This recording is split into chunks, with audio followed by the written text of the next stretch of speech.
Hello, and thank you for joining me as I discuss premarital counseling. And this is part two of my three-part series. Again, my name is Timothy Ware Sr. I am the founder and CEO of Essential Tools Counseling. And on the left, the beautiful lady that's in the picture with me is my wife, Dr. Zolisha Ware. She is the founder and CEO of Fearless Transformation Center. And to the right, that other beautiful lady, that's my daughter, Chantel Moore, and that's her husband, Stevenson Moore. They work with my wife and myself at Fearless Transformation Center. They also are in ministry with my wife because as I mentioned in part one series, my wife wears multiple hats. She is also a chaplain as well as a pastor. And if you want more information about our organizations, please reach out or contact or go on the website to www.fearlesstransformationcenters.com or www.essentialtoolscounseling.com. In part one, I discussed five top areas of concerns that should be addressed in premarital counseling. In part two, I want to talk about five additional concerns. As I mentioned in part one, there are several areas in which you want to address in premarital counseling, but I basically broke it down to 10 that either one, I've dealt with more frequently as it relates to my counseling session, and two, as it relates to studies that through research or through knowledge I've gained through my studies during my degree for psychology Christian counseling. But the five things that spouses or couples should know as relate to additional areas of concerns that needs to be addressed in premarital counseling sessions are as follows. The first one, of course, is marital role. And to believe it or not, I did a little research on there. It's like maybe 40 some percent, almost close to 45% of marriages that are strained and even lead to divorce because one of the couples, whether it's the male or the female, either are too dominant or they do not respect the other individual role as either a male or a female, either through derogatory comments or infidelity or just basically just being dominant. That old tradition where the woman is supposed to just have kids, stay barefoot and pregnant. I come home, I need to have my meal prepared. Ain't no ifs, says, buts about it. Those type of marital roles. But basically, what I broke down is basically the expectation of the husband and wife in the marriage is not established. Premarital counseling allows you to sit down and say, okay, what are the roles in this relationship when we become married? You want to break it down, okay? X, Y, and Z. You want to list everything that you think that as a husband, you think that a husband should do. And as a wife, what you think a wife should do, and as the wife or as the significant other, you want to sit back and agree or disagree. No, baby, I don't think as a wife, I don't think that that's necessary. I think that you're listening to your mom. I think you're listening to your grandma. That's dinosaur. That's prehistoric type of ideology. I think that now, especially in this day and age, as for this economy, I think that unless you're substantially uh, rich or something like that, it almost require both, spouses to work. Both spouses have to have a responsibility in the household as relates to cooking, as far as financial, as far as raising the kids. And that comes into this second part is that dual partnership. Okay, baby, what we're gonna look at? It's gonna be 50-50. If the woman is not able to cook, okay, let's get some cooking lessons. My mom can cook. We're gonna start showing you how to cook.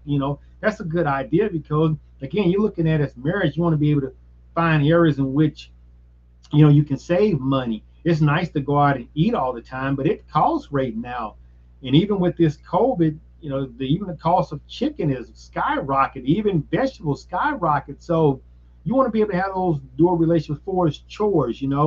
Okay, on certain days, or do you want me to do this, or certain days you want to do this, or you just want to break it down where, okay, while you cleaning up the kids' room or while you cleaning up the bathroom, I focus on cleaning up the kitchen. But of course, this is definitely a change once your kids get old enough where they have chores. But again, their marital roles as well is dealing with that as well too. Here you may be coming to a relationship where me as the male, I may not have any kids, but the female have kids.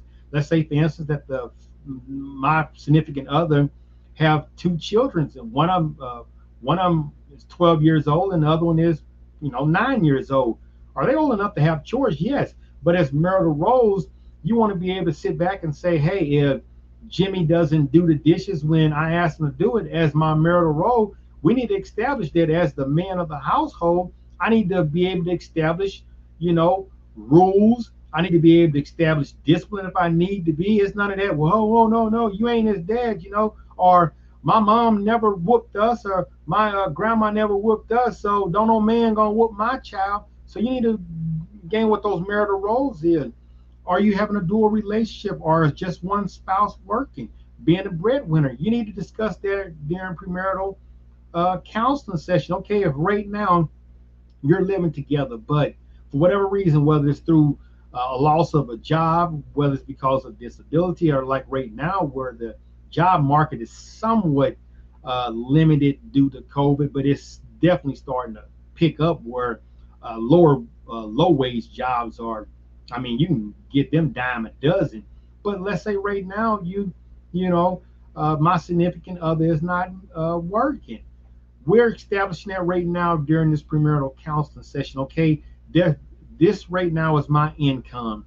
I'm hoping, and my expectation that in, let's say, 5 years, I hope to get a promotion, or I hope to move to a different job, or I hope to, whatever the situation may be. But you want to be able to say, okay, as the breadwinner, what are some of the things that we can establish right now? Okay, marital roles. Okay, I'm going to solely work.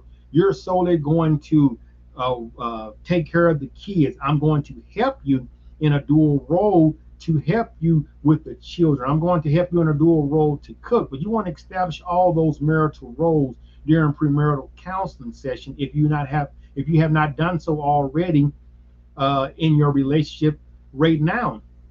And lastly, legal responsibility. Again, it gets into that legal responsibility as a parent. Again, this is more into a situation where each one of you are bringing children to the relationship or to the marriage, and the other one does not have children. Okay, what are my legal responsibilities? You do realize that once we get married, am I going to be able to legally be their guardian, meaning that parent-teacher conference, I'm going to be able to attend these parent-teacher conference. If anything happens for medical, I have legal responsibility to be able to take them to the health, to the doctor, to the dentist. Again, we're talking about all these things because, again, we had a situation where, let's say, for instance, my I've never been married before, but let's say just for hypothetical reasons, my prior my ex-wife or my ex-girlfriend basically has all the insurance on the kids. Now all of a sudden, if my new wife, wants to take the child to the dentist, she want to know what her legal responsibility or legal obligation, what can she do legally to be able to take that child to the dentist when I happen to call my ex-wife all the time, or even when it relates to legal responsibilities as far as if I'm terminally ill, if I'm in the hospital, I want to make sure what are my legal responsibilities. We're getting married, I don't want to get into the hospital and then something happens to my wife or something happens to me and she come to find out that on my last will and testament, I'm still listing my mama, I'm still listing my one of my children, I'm listing my best friend as, if you need a resuscitator, you need to do medical things, you need to contact my mama, you need to contact my daddy, you need to contact my grandma. No, you need to establish those things now as far as legal responsibility.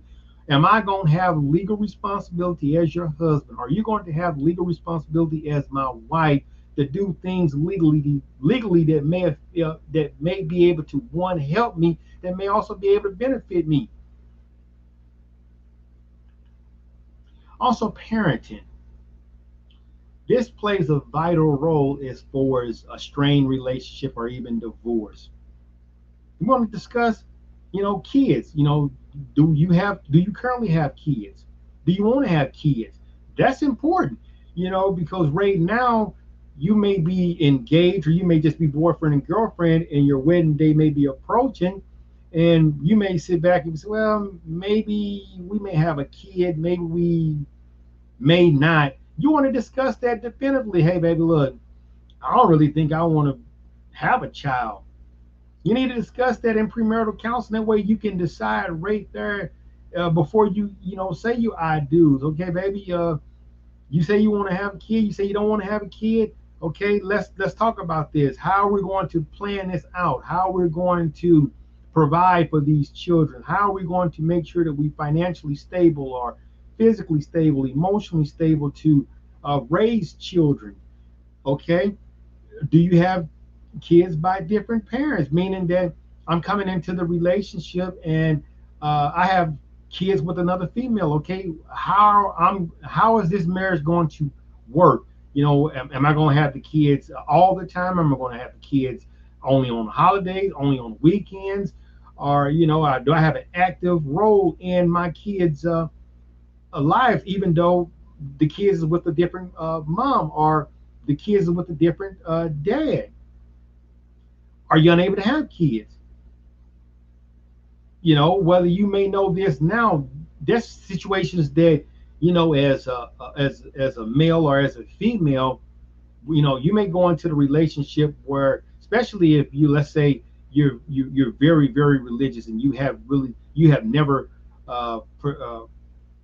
partaken of any type of intimacy, so you both virgins, so you have no idea whether or not you can, one or the other can have kids. So you want to discuss this and say, okay, if it should arise that, as the man, I cannot give you a child, or as the female, it come find out that, hey, I can't, help you. I can't carry a child. You want to discuss that. If this should arise, okay, are we looking at, which is the option of adoption, or are we just content that we don't have to have kids, that we love each other so much that we don't have to have kids?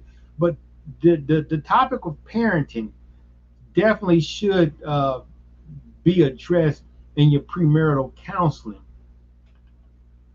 Future goals. What are my future goals? You need to discuss this, because again, it goes back to the number one reason that most marriages fail is because of financing. Okay, baby, I'm looking to go back to college. I want to get a degree. I want to start my own business. We want to purchase our own home. Or perhaps you're in ministry right now, but you want to start your own church.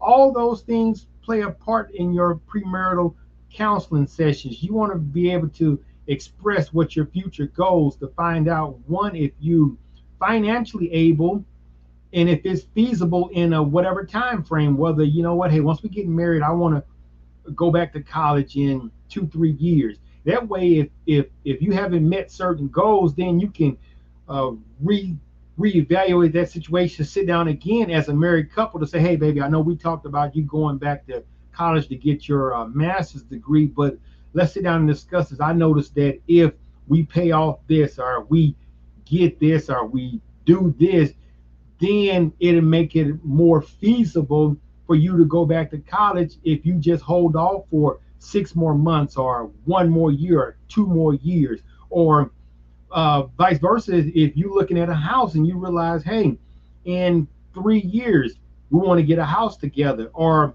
when we get married we want to get a house within a year. All those things can play a vital part in your premarital counseling session to find out financially, or physically, if you're able to gain these future goals. Religion definitely plays a part. Especially me, I'm Christian. I only know one thing. I only bow down to one God, and that's God Almighty, Jehovah. But again, as you start sitting down with religion, you want to discuss, hey, what are religious views? What are your religious practices? May not just be you. What is your parents' religious preferences or religious practices? You want to be able to discuss this during premarital counsel, especially, let's say, for instance, me and my significant other are both Christians, but my uncle is a devout Jude or devout Islam or devout Buddhist. I want to be able to discuss that way when we go to visit with him, or we visit with some other person that may uh, worship some other god or partake of some other Christian, or some other religion. We want to be able to discuss this during premarital counseling sessions, and even if it relates to, me being a Christian and my significant other being uh, uh, uh, a Muslim.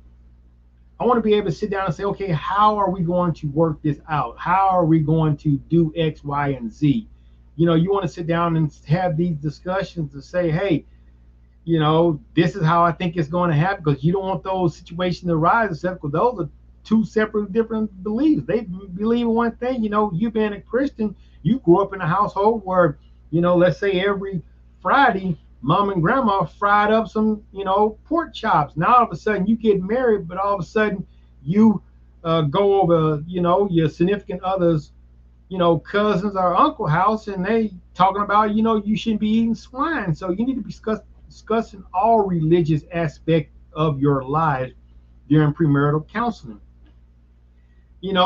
Again, whether you're saved or whether you're a sinner, you need to be discussing that. You need to find out, especially if you come into Fearless Transformation Center, or if you come into Essential Tools Counseling, we're basically counseling off of biblical principle, but we do integrate aspects of clinical psychology to address whatever area that lands at our doorstep, because we don't want to turn away nobody that's in need of counsel or in need of assistance, but we're also trying to share the word of God through whatever avenues that lead them into our doors or into our sanctuary. Criminal record, criminal behavior. I say this different because criminal record and criminal behavior, just because you don't have a criminal record doesn't mean you haven't engaged in criminal behavior. So I'm saying, as you sit down, and I know my little picture shows a criminal background check, I at no point am I saying you need to go out and do a criminal background check on your significant other. If that's something you both agree to do, yeah, that's something you could do. But what I'm saying is discuss what arrests either one of you have had. Discuss whatever criminal behavior you have been engaged in. Definitely discuss if you engaged in domestic violence or you engaged in vandalism. Again, you're going to get married. You know darn well, 7 months ago, 4 years ago, your ex, you went and busted his window, you keyed up his car. You want to know this because when you get married, in return, you have no idea what that guy gonna do or what that girl gonna do that they see now that you married. So you want to find out how the discussion, as far as arrests, any type of criminal behavior, any negative behavior that could be associated with criminality, assault, battery. You went to somebody's house and you cussed them out. That's, in essence, that could be criminal behavior. You want to know all these things in your premarital counseling session. That way you don't have no hidden secrets. Look in the mirror. Again, it gets into, I'm going to talk about this in a little while. I'm strong believer of applying the Carl Rogers humanistic or person-centered approach. But first of all, I want to say, if you notice the picture, you see the child, but you see a very more stronger, masculine type of person that he's seeing in his reflection. So it's not but what you think. What is self-image?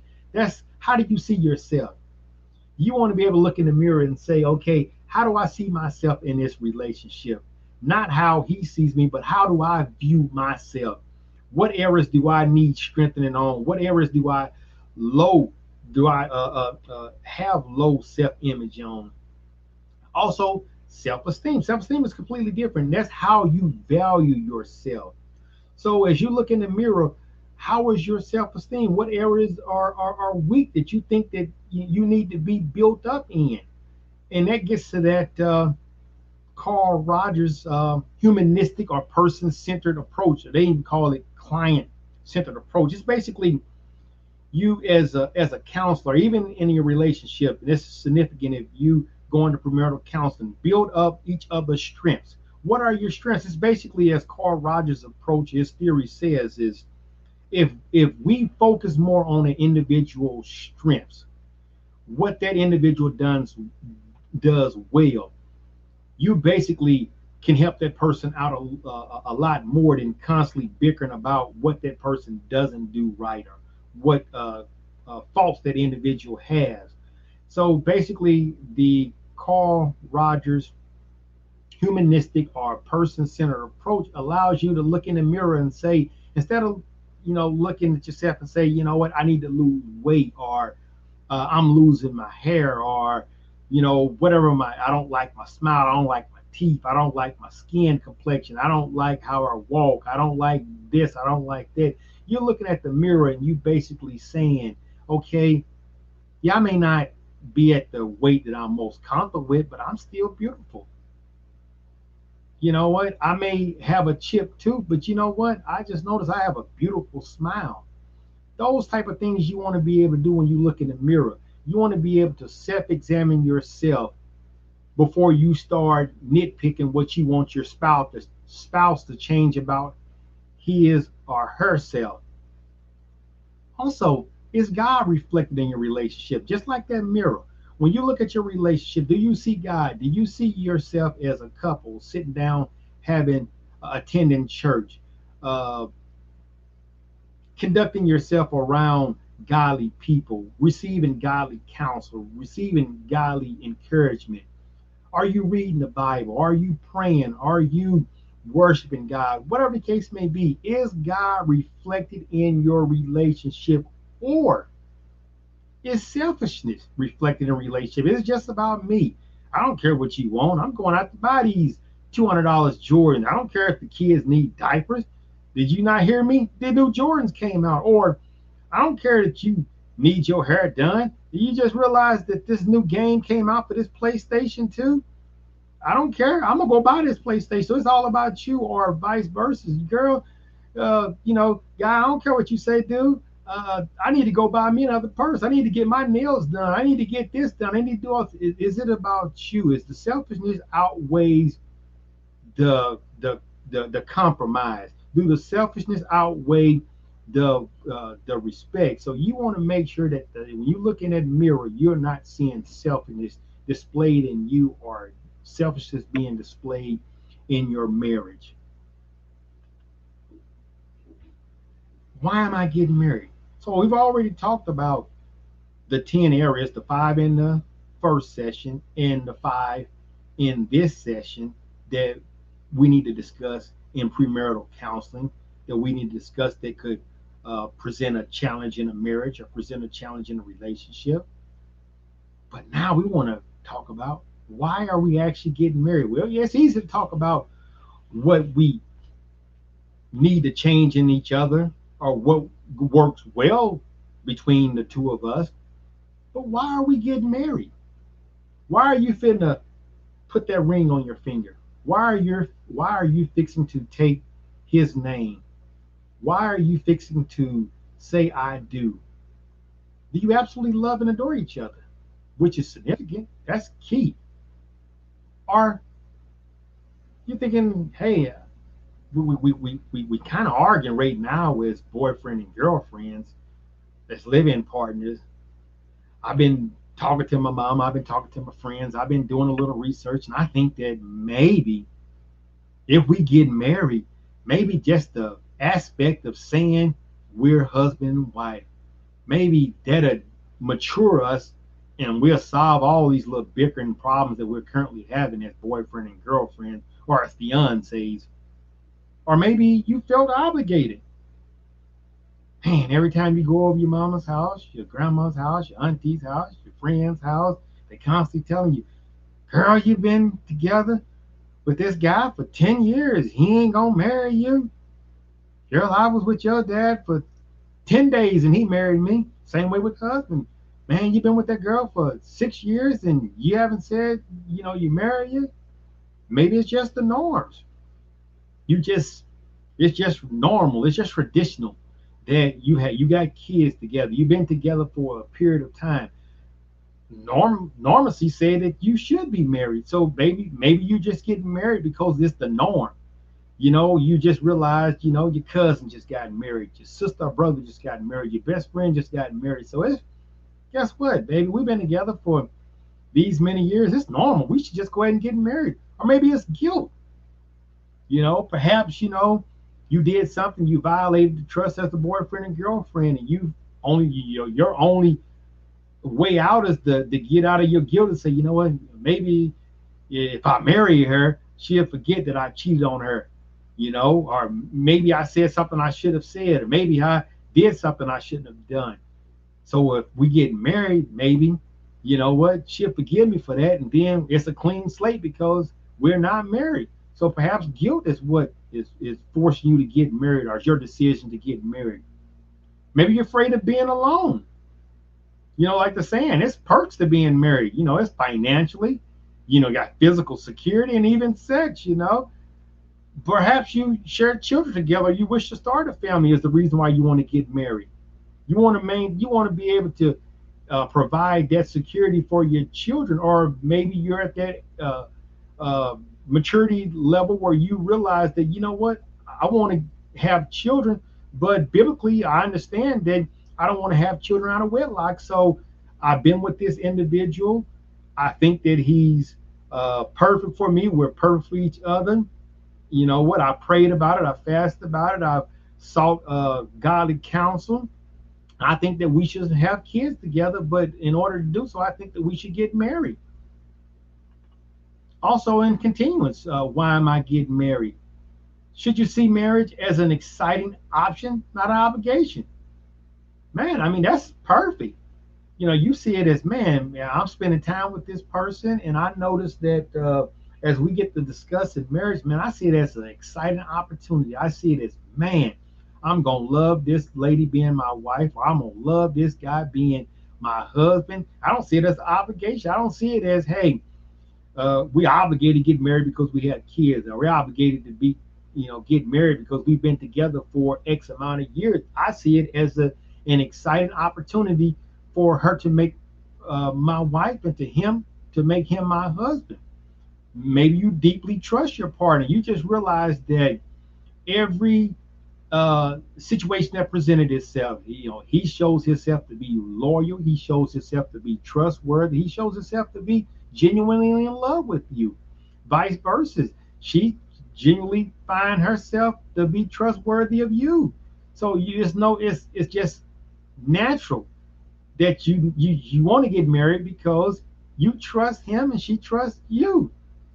Or you spent a lot of time. You've been together for a long period of time, whether it's a year, whether it's 5 years, whether it's 10 years, and you fully feel comfortable around this person. So it's only natural that you should get married. And lastly, and which is most important, I know I've said that several times, which is most important, but as a counselor, everything is most important when it's about betterment of yourself and betterment of your relationship, and for being prepared for long lasting marriage. But it's you can't imagine yourself without that person. You can't imagine your life without that person. Every day you get up, you don't care that it's raining. It's just always sunshine, because every time you're around that person, that laughter, that radiance of their beauty, that's the conversation. You cannot see yourself living a day without that person. And you want to make that person your spouse. That's an excellent reason to get married. We've talked about different things of why you want to get married, but again, when you sitting down in that premarital counseling session, or you going to a counselor, you want to be able to set boundaries. What are the spaces? Well, when I'm emotionally not feeling right, what are the cues? You need to give me my space.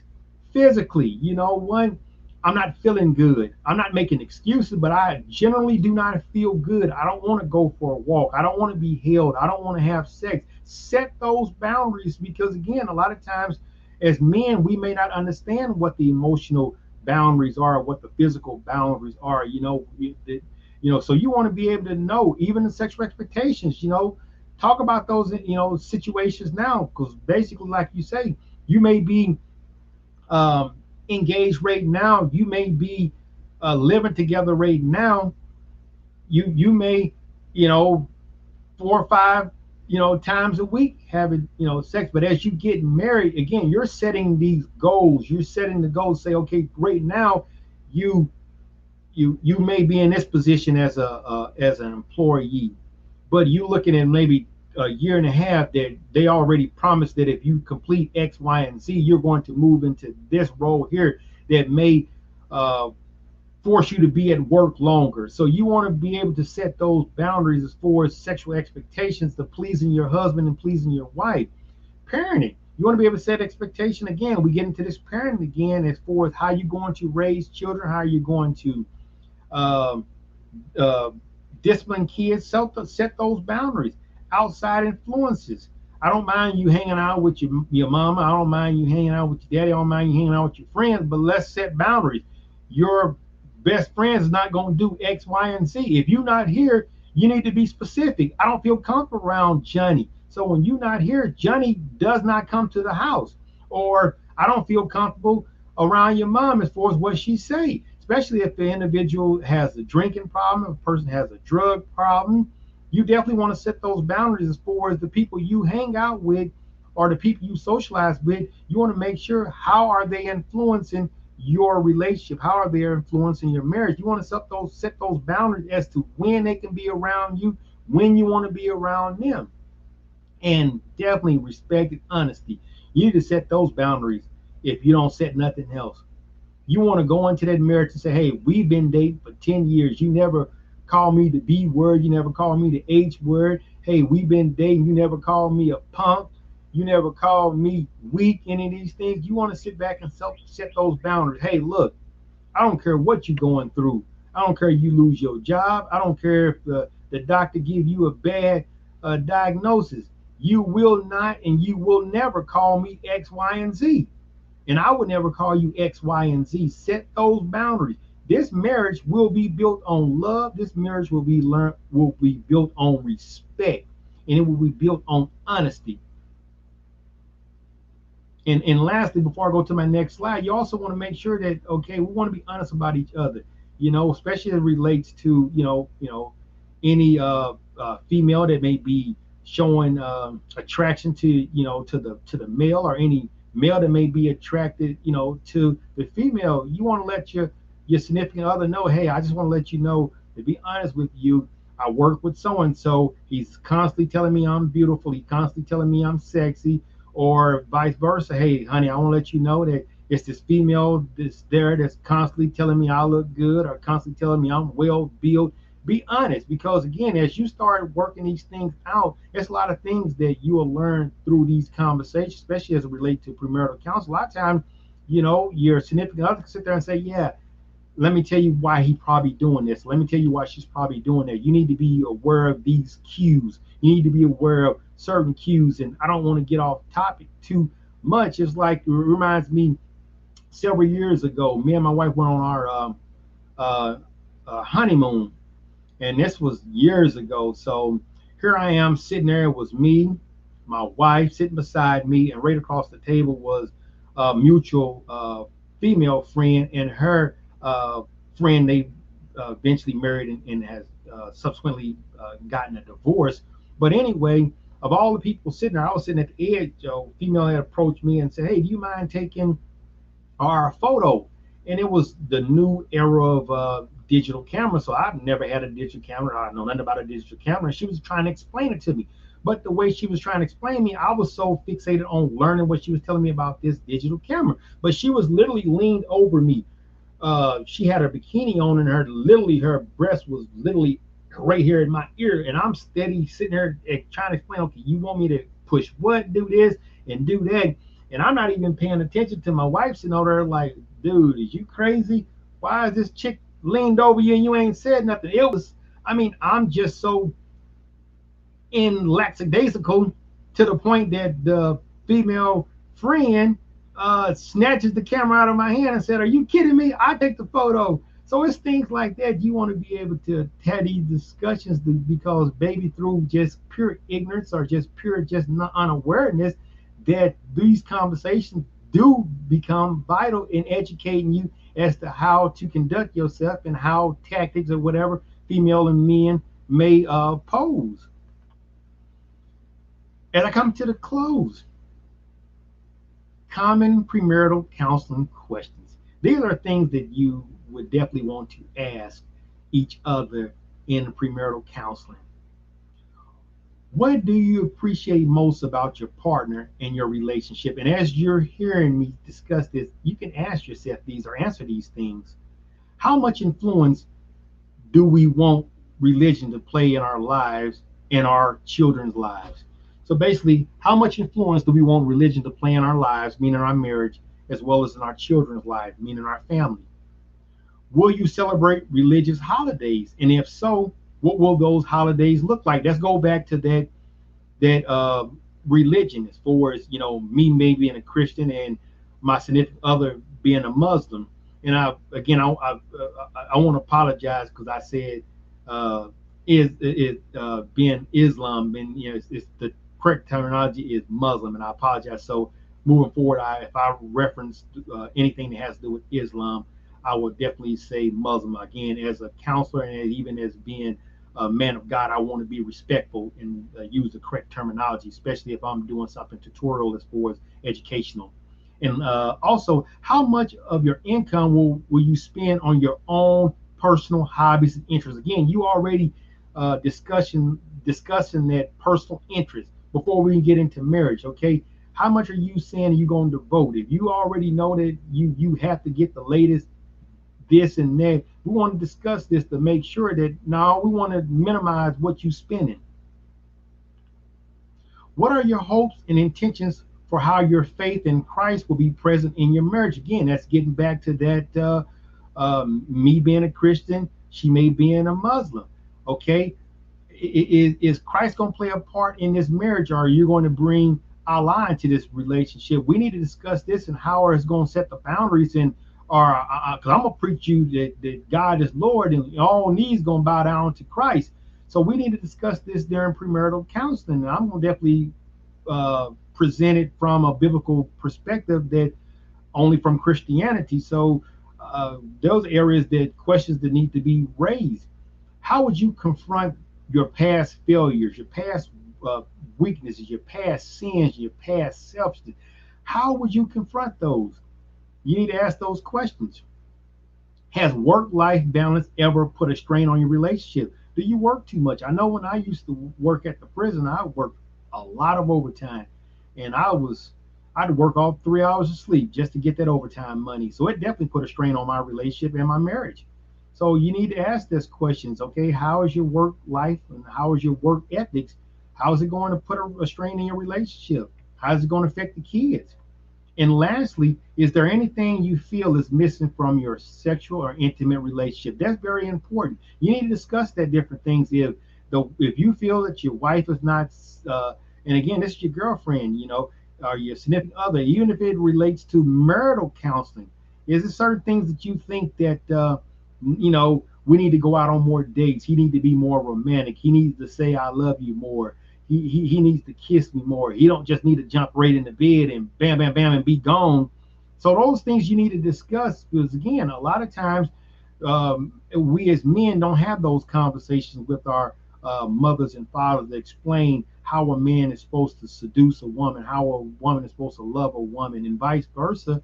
A woman may not understand what actual intimacy looks like, or what actual love may feel like. And again, I like to provide these premarital counseling examples. And for this one here, John and Jan have been in a cohabitation relationship, basically meaning you're living together and you're not married, for 10 years. They began planning their wedding about 16 months ago. However, due to more frequent arguments over finances and marital role, John and Jan's family and friends are suggesting they seek premarital counseling, or even perhaps they should even reevaluate whether they should even get married. John lost his job 6 months ago and has created a huge financial burden for his family. John drinks a lot and gets advice from negative people, which only fuels him and Jan's arguments and complaining all the time. So again, put yourself in the situation of Jan and John and ask yourself, how would you assess the situation? How would you create strategies to get out of this situation? And again, these strategies, you may not be going through this now, but this is preparing you. Again, it gets back to that communication, preparedness, and conflict resolution strategies that may present itself in the future. So the reason for this premarital counseling video is not to just tell you about what could be present, but it's to prepare you for what you may face in the future. And in conclusion, as I always conclude the part one, part two, and even part three, if anyone that's considering engagement or marriage, or even a person that's currently married, but they heard something that was discussed in this video, and you want to have that address, you want to talk to a qualified Christian counselor, whether it's through Essential 2 Counseling or Fearless Transformation Center. And again, goes back to that video. Me and my wife, or even with my daughter and her husband, Chantel Moore and Stevenson Moore, please do not hesitate to reach out, contact Essential Tools Counseling or Fearless Transformation Center. And the address is 808 South El Dorado Road, Suite 100, Unit G, and that's in Bloomington, Illinois. And again, if you've forgotten the email address, you can also uh, get more information on the website, which is www.fearlesstransformationcenters.com or www.essentialtoolscounseling.com. And again, not to be repetitive, but if you want to mail or if you want to come and physically visit us, again, the address is 808 South El Dorado Road, Suite 100, Unit G, Bloomington, Illinois, 61761. Again, God created marriage, and He wants your marriage to succeed. God bless you, and I hope you enjoyed this video. Look forward to presenting my part three